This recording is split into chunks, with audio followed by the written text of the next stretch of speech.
Video games as a whole may not be crashing, but perhaps the types of games that lots of us love are experiencing a bit of a crash. Let me explain. I'm going to start with John and Brenda Romero. They were obviously there for the game crash of the 80s.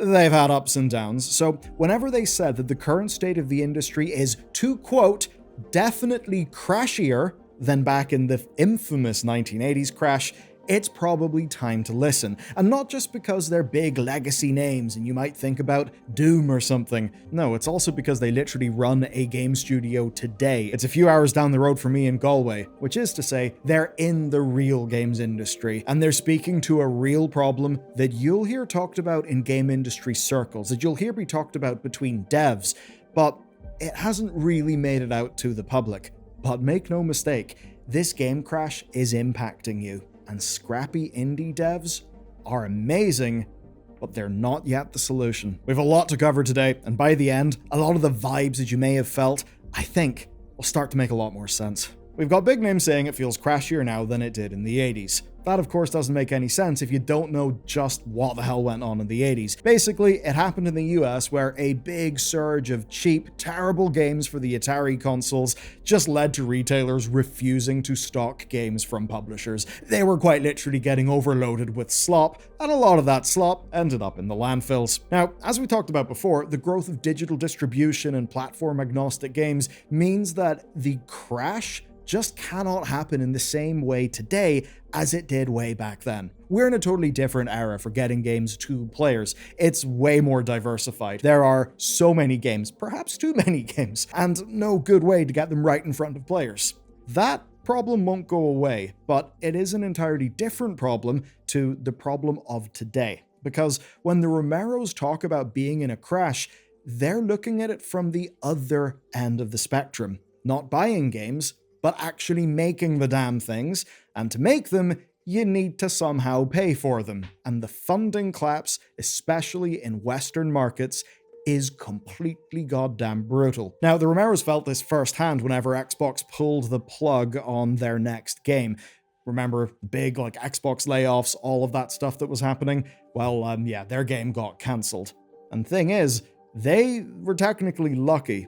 According to a GDC survey, 1 in 3 developers in the US had been laid off in the last 2 years. I'm not sure what the numbers are for UK and Ireland, and the Romeros are now based in Ireland, but I think you do get the point. It's pretty rough out there. When a AAA studio or an indie collapses and all those developers are left scrambling, they don't just magically become new indie devs ready to launch new projects. Some, many I'd wager, have to simply leave the industry, because they need to do things like eat or support their families. Now that means you lose out on all of their game making knowledge. If you ever think, why do a series of games or maybe some long running game, whatever it may be, maybe you think, oh, they're repeating the same mistakes again, or oh, the new content just doesn't feel quite as crafted or whatever as it used to in the past. Very often, it's because knowledge has just walked out the door. And while getting a job at another AAA or something similar is possible, it's actually really quite unlikely.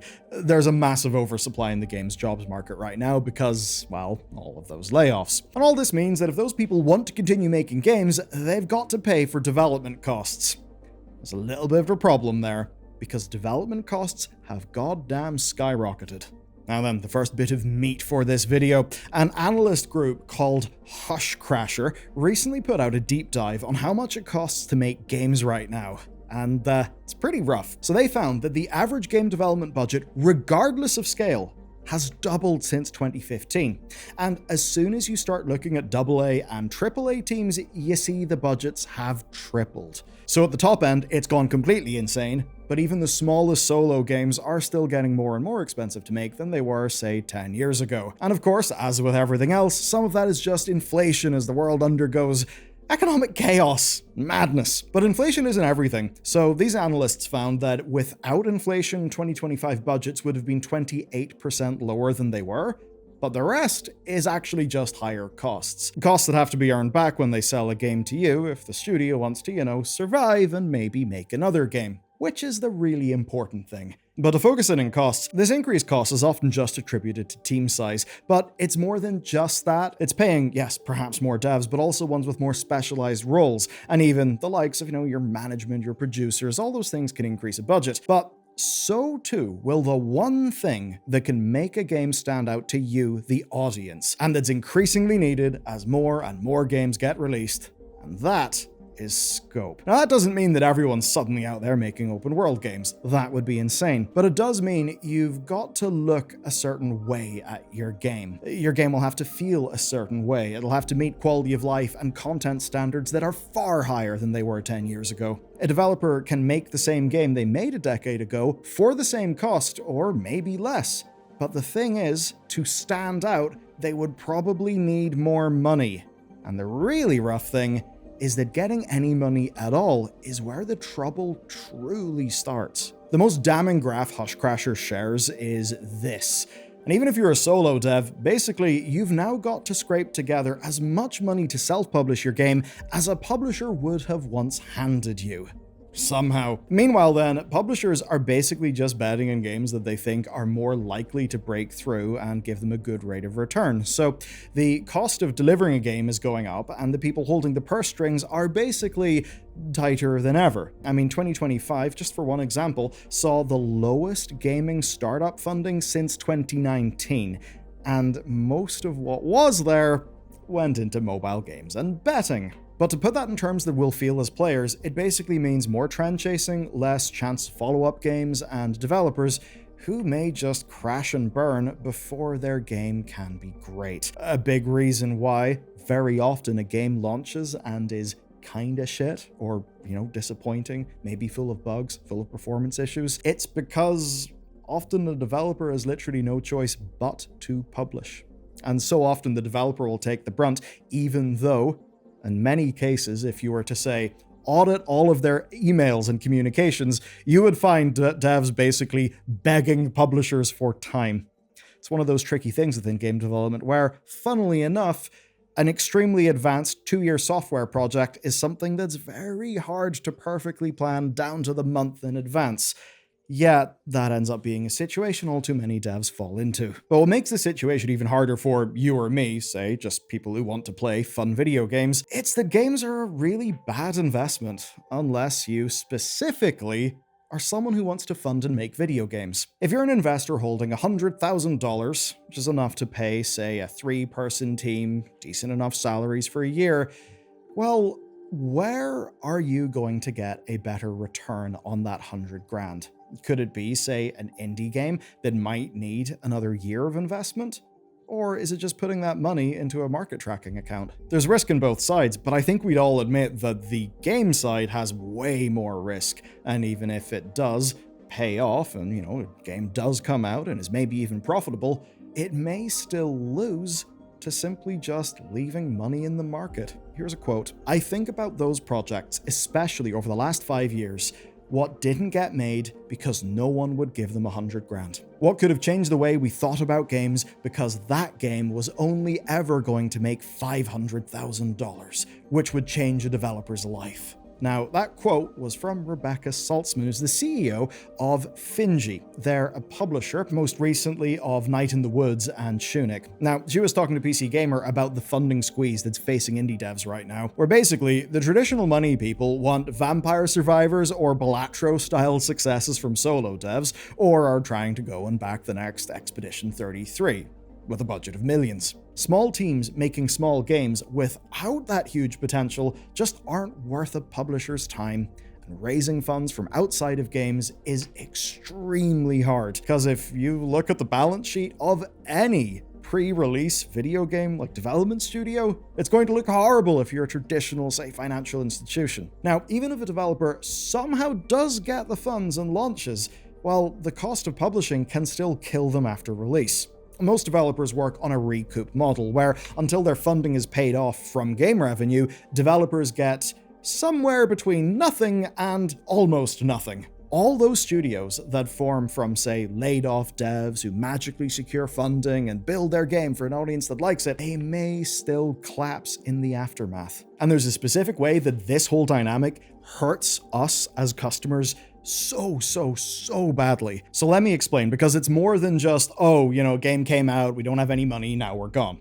Right, so whenever your game comes out, you'll get a bunch of money into Steam. Now that, of course, go to your publisher. Then it will go through the recoup, and then you will be paid. Now, you could be paid in payment terms that are like, say, net 45, so it could be quite a bit of time until you actually get money. Maybe 1 or 2 payroll cycles. That could be pretty damn challenging.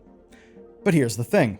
The amount of money that you will get in an early stage of your game's recoup will almost certainly not be enough to cover your burn rate unless your game is a real outlier success. So what that basically means is, before you ship your game, you need to have funding lined up for your next game. How the hell do you do that? Well, you've got to actually develop a prototype for that game. You've got to have your pitch. You've got to go around trying to sell that to publishers, or maybe trying to find some government, local economic growth fund stuff, any of that. Now, do you know what that's maybe not ideal for? The first game coming out at a perfect level of quality.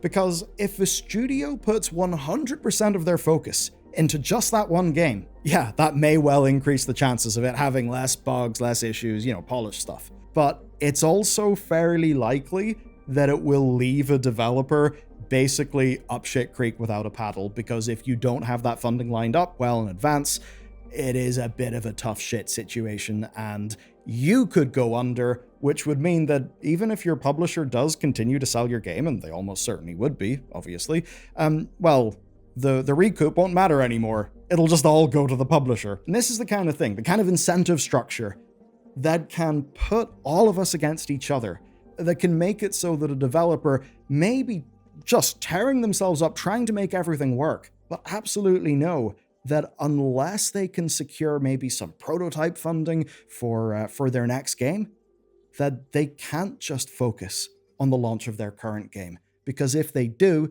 they risk the entire company just going kaput. Which is to say, it's a fairly grim situation all around. But there are certainly indie games that you and I have seen that have sold insane quantities, especially relative to the team size. That's meant many of those teams have a pretty nice amount of cash lying around. And the good news is that some of those teams are now trying to fix the problem. Outer Sloth are not a games publisher, and they're not a knockoff of Inner Sloth, the people who made Among Us. They are, in fact, the funding arm of Inner Sloth. And they're basically giving money to games like Clickholding, Mars First Logistics, and Flock Around.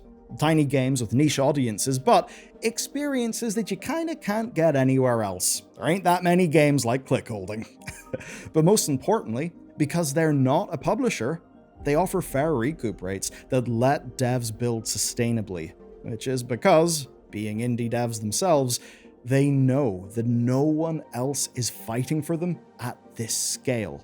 At least they hadn't been. We are seeing more and more companies start to do this kind of thing. There's Landfall, the co-developers behind Peak, who have just revealed Evil Landfall, their indie investment arm, which is invested in bringing games like Repo to the market. There's Plasmophobia's Kinetic Games, who have just announced plans to fund 2 to 3 indie games per year.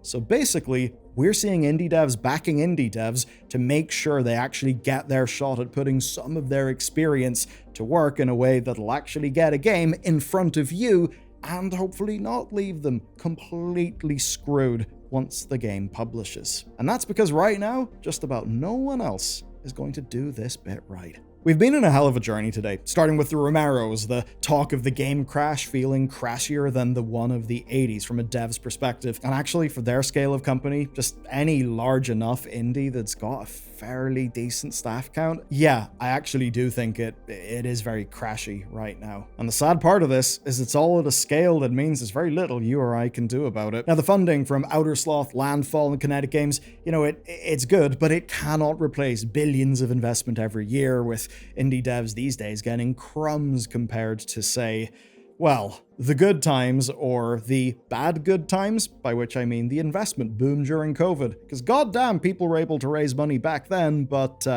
well, booms do tend to lead to bubbles and bursts, don't they? And likewise, these indie funders can't reckon with, say, the scale of funding pulled from the developers that NetEase and Tencent set up during the COVID boom as well. They can't fix an economic crisis that leaves people choosier than ever when it comes to spending money in games. But what they can do is back devs making games you'll love, the sorts of games that deserve to reach you, And while they cannot save the games industry, they can at least make sure a few more games reach you than if they didn't try. Now, if we really want to fix up the games industry, what we need is more people buying games. And the best way to do that is to make sure people can actually find games they'll love. This is now a problem that's so bad that one of the guys who set up Steam Labs is basically sounding the alarm bell. And if you want to learn all about that story, check out this video next.